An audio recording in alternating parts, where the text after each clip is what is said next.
এই যে পর্বগুলো চলতেছে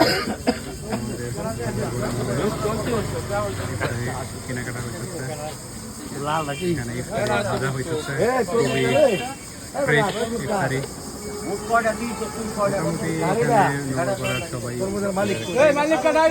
কেনাকাটা করে সবকিছুই মোটামুটি পাওয়া যায় এবং ভালোই স্বাদের।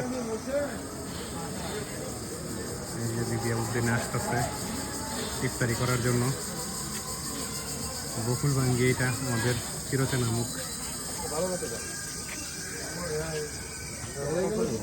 মধু মধু মধু মধু মধু হ্যাঁ কি সিরাজ আচ্ছা শিরা শিরা শিরা